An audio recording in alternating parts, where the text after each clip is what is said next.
Oh, Ricky, by the way, that second VO, the rats, at 30 seconds, this is going to go silent. So that's where I'm going to end it, because Kent didn't do it right. Yeah.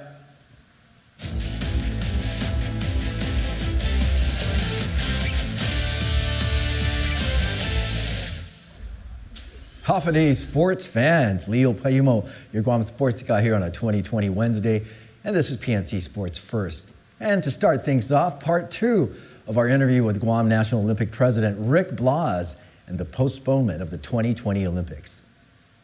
We continue our interview with Guam National Olympic Committee President Blas regarding the postponement and new date set by the IOC for the 2020 Tokyo Olympics, which has now officially been moved to July 23rd, 2021.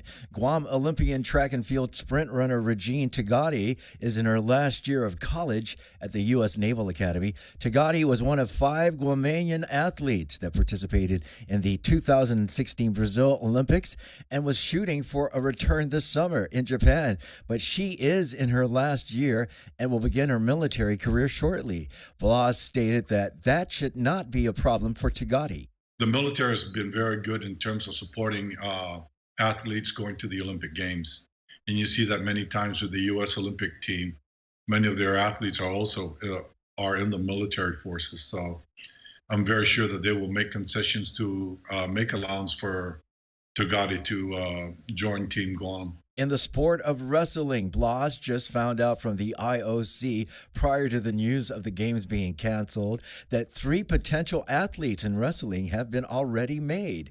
Unfortunately, he couldn't name them because that officially has to come from the Guam Wrestling Federation. I think the biggest concern for these athletes are continuing through their training program.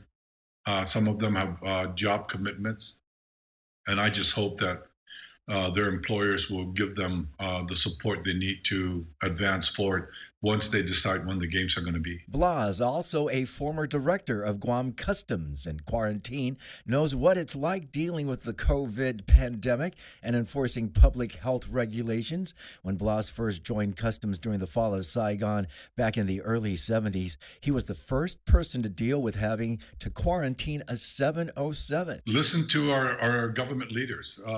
Especially the governor. It's not a comfortable decision to make, but it's a decision that has to be made for the welfare of the community.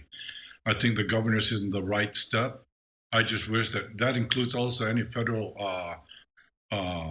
employees that, at the end of the day, the governor is the leader of our island, elected, and that she set the standards in which we should all follow and operate, and those are the rules. And finally, some play-by-play action for you. This video has been floating out on social media today. 2 rats fighting, but listen to the play-by-play announcer as he makes it sound like the rats are fighting because they didn't follow COVID-19 protocol by going 2 at a time into a grocery store. Check it out. Well, they said everybody not to panic, remain calm. Well, I don't know. There's 2 rats fighting over food. You tell me how the world's looking right now. And that sure